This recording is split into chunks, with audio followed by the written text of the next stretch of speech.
వెంకటేశ్వర గారికి మరియు వేదికను అలంకరించిన జిల్లా అధ్యక్షులు శ్రీనన్న గారికి మరియు ప్రధాన కార్యదర్శి సుధాకరణ గారు, అసెంబ్లీ అధ్యక్షులు శేఖరప్ప గారు, అసెంబ్లీ మహిళా అధ్యక్షులు బాసవలక్ష్మి గారు మరియు వేదికను అలంకరించిన ప్రవీణ గారు, అందరూ కూడా వేదికను అలంకరించినటువంటి ప్రజలు మరియు ఇక్కడ విచ్చేసినటువంటి పత్రికా విలేకరులు, మిత్రులు మరియు మా బీసీసీల కుటుంబ సభ్యులందరికీ ధన్యవాదాలు. ఇలా అందరూ పెద్దలు ఎన్ని విషయాలు చెప్పాలో అన్ని విషయాలు చెప్పారు. మనం చెప్పేది ఏం లేదు, ఒకటే మనమంతా ఐక్యంగా ఉండి మన యొక్క హక్కుల కోసం పోరాటం చేసి మన హక్కులను సాధించుకుందాం. ఈరోజు ఆ హక్కులను సాధించుకునడానికి ఒక రథం ఉంది, ఆ రథానికి సారథి లేడు.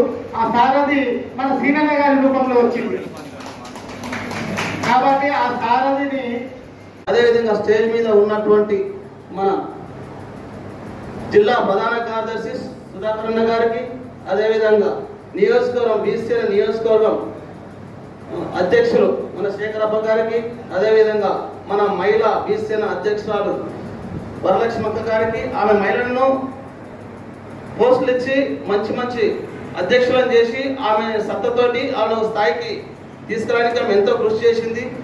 ముఖ్యంగా వరలక్ష్మక్క గారికి, అదేవిధంగా 5 నెలల నుంచి మన మండల మహిళా అధ్యక్షులను బీసీల ఎంతో కష్టపడి చౌదరగూడెంలో ఫస్ట్ చౌదరగూడెం మండలం మొత్తం కంప్లీట్ చేసింది జయమ్మ. ఆమె తీసుకున్నప్పటి సంది జల్దీ కమిటీ వేసి నేను ఉద్యమాన్ని ఉధృతం చేయాలని ఆమె కష్టపడ్డది. ఫస్ట్ ప్రైజ్ ఆమెకి. సెకండ్ ఫరక్నార్ మండల్ మన జల్జా మేడం గారికి ఆమె ఇంకో 2-3 రోజులు ఉన్నాయి. ఆమె కష్టపడుతున్నది, ఆమె కష్టపడింది ఓడగొట్టింది ఇంకో 2-3 రోజులు ఉన్నాయి. ఇంకోటి మన టౌన్ ప్రెసిడెంట్ మన భాగ్యక్క, ఆమె ఆడికి సగానికి వచ్చింది. ఇంకా ఎంత ఓడగొడుతుంది తొందరని, కాకపోతే కొన్ని అనివార్య కారణాల వల్ల అయిపోయాయి. మన టౌన్ ప్రెసిడెంట్ మన శంకరన్న, ఆయన ఎప్పుడు కనిపిస్తాడో ఎప్పుడు కనిపించాడో తెలియదు.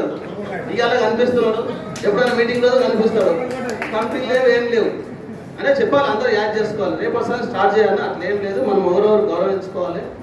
మన రంగారెడ్డి జిల్లాకు పని ఇన్ని రోజులు పదవి ఇవ్వకున్నా నేను జిల్లా అధ్యక్షుని చేయాలనుకుంటున్నానన్నా, నేను సంఘానికి సపోర్ట్ చేస్తా, నేను తిరుగుతాను. ఆ పదవి ఇప్పుడు ఏమవుతుంది, నేను అందరి మనసులు తెలుసుకున్న తర్వాత బీసీసీ అంటే ఏందో దీన్ని తెలుసుకున్న తర్వాత నేను అధ్యక్షుని పదవి తీసుకుంటా అని గుర్తించి, అంత తొందరగా గుర్తించి ఆయన అధ్యక్ష పదవికి ఈరోజు తీసుకోవాలని సిద్ధపడ్డ శ్రీను గారికి, అదేవిధంగా మన నియోజకవర్గం కార్యదర్శి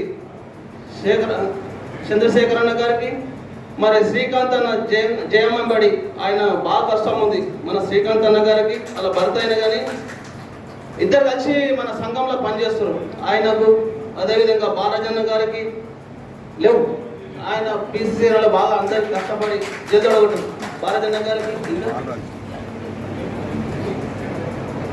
మేకల వెంకటేశ్వర ఎక్కడో ఫరక్నార్ మండల అధ్యక్షుడు మేకల వెంకటేశ్వర గారికి వాళ్ళు ఎంబడి కోఆపరేషన్ చేస్తున్నారు కానీ ఒక కమిటీకి చేయడం మండలంలో.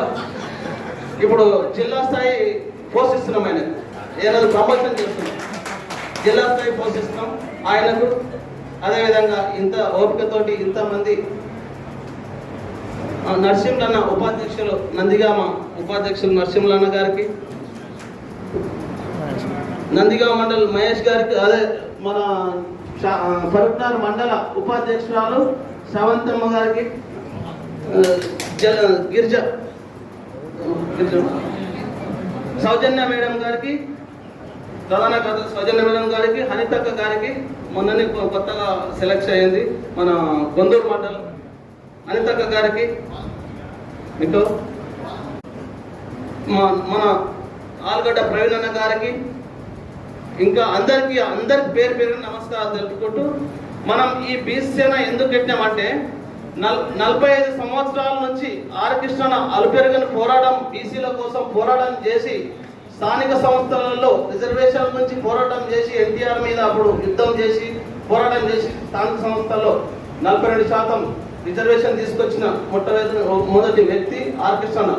అదేవిధంగా గురుకుల పాఠశాలలు బీసీల కోసం గురుకుల పాఠశాలలు పిల్లలు బీసీ పిల్లలు గవర్నమెంట్ స్కూల్ అయితే సరిగ్గా చదువులు కరెక్ట్ చెప్తలేరు, సరిగ్గా చదువులు అంతలేమని చెప్పి గురుకుల పాఠశాలలు పెట్టించిన వ్యక్తి ఆర్ కృష్ణన్న. అదేవిధంగా బీసీలకు ఎవరికి ఏమైనా అర్ధరాత్రి ఫోన్ చేసిన నేనున్నాను అని చెప్పి జాతికే ఈనాడు ఈ స్టేజ్ మీద మాట్లాడుతున్నామంటే ఆయన మా జాతికో దేవుని లేక ఆయన ఆదేశాల మేరకే ఈనాడు బీసీలను స్థాపించడం జరిగింది. అదేవిధంగా మనం విద్యాపరంగానే కానీ ఉద్యోగుల పరంగానే కానీ ప్రతి ఒక్క విషయంలో అందరం కలిసికట్టుగా మనం గ్రామానికి కమిటీ చేస్తే ఊళ్ళో పిల్లలే చదువుకోవాలని కానీ ఉద్యోగాల్లో ప్రమోషన్ రావాలని కానీ మనం సైన్యంలాగా ఏర్పడుతున్నాయి. గవర్నమెంట్ మీద పోరాటం చేస్తేనే ఈనాడు గుర్తించి మనకు అది చేస్తారు. పోరాటం చేయకపోతే ఎవ్వరు మనకు సరి అయిన న్యాయం చేయరు.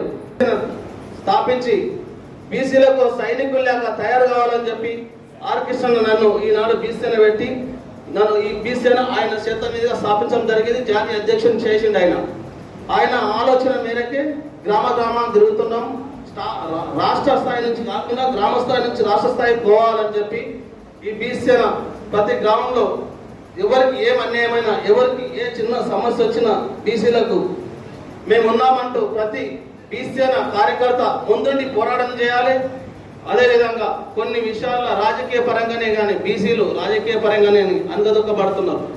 ఒక్కపట్టు లేక ఒకరు కుమ్మరి ఒకరు కమ్మరి ఒకరు వడ్ల ఇట్లా ఒకరు యాదవ్ ఒకరు ముద్రాజ్ అని విడదీసి మన అగ్రకుల కులాల వాళ్ళంటే మనకు ఎలాంటి కోపం లేదు. కానీ వాళ్ళు విడదీసి వాళ్ళు ఉన్న నలుగురే కానీ ఊళ్ళో పరిపాలన చేయడానికి ప్రయత్నం చేస్తారు. వాళ్ళది ఏంటంటే చేసినా కానీ మనం ఏంటంటే అందరం ఒక పట్టు ఉంటే వాళ్ళకంటే పక్కకు జరుగుతారు. ఊరికే వాళ్ళ మీద పడి మనం వీళ్ళు ఇంత అని మనం వాళ్ళని అవసరం లేదు. మనం ఒక్కటైతే చాలు. మన పొలాలు మనకు దొరికే ఈ ప్రతి ఒక్క సమస్యను మనం పరిష్కారం చేసుకుంటాం. అదేవిధంగా మనం రోజు పొద్దుగా లేచి ఏం చేయాలి, బీసీలం ఏం చేస్తున్నాం, ఏదైనా ఫంక్షన్లు అయినా ఏమైనా బీసీలం ఏం కోల్పోతున్నాం, ఏ సమస్య వస్తుంది బీసీలం అని వివరించి ఆలోచన చేసి ప్రతి గ్రామాన బీసీలు చట్టసభల్లో రిజర్వేషన్ కోసం మార్గదర్శన పోరాటం చేస్తున్నాడు. ఆ పోరాటాన్ని గ్రామం మనం కమిటీలు ఏర్పరచుకుంటే సైన్యం ఏర్పడుతుంది, అది సాధ్యమవుతుంది. రిజర్వేషన్ 42 ఇప్పుడు ముఖ్యంగా రాష్ట్ర కేంద్ర ప్రభుత్వాలకు చెప్పబోయేది ఏంటంటే 42% రిజర్వేషన్లు కేంద్ర రాష్ట్ర ప్రభుత్వాలు వెంటనే అమలు చేసిన తర్వాతనే స్థానిక సంస్థలలో ఎన్నికలు నిర్వహించాలి. లేని పక్షాన ప్రతి ఒక్క పార్టీనైనా ప్రతి బీసీసీ కార్యకర్త గ్రామ కమిటీ అధ్యక్షులు ఆ కమిటీని ప్రతి ఒక్క రాజకీయ పార్టీని ఎదిరించాలని చెప్పి మన బీసీలకు నేను వివరిస్తున్నాను, డిమాండ్ చెప్తున్నాను. ఎవరినైనా ఏ రాజకీయ నాయకులు ఓట్ల గురించి వచ్చినారనుకో బీసీలకు 42% రిజర్వేషన్లు కావాలని ప్రతి ఒక్కరు గ్రామ స్థాయి నుంచి పోరాటం చేయాలి. అదేవిధంగా మనం ఈరోజు మన శ్రీను గారిని ఆయన ఎన్ని రోజులు కష్టపడ్డందుకే అధ్యక్షులు పదవి ఇచ్చినాం. ఆయన ఎన్నుకున్నందుకు అందరూ వచ్చినందుకు అందరికి పేరు పేరు నమస్కారం చెప్తూ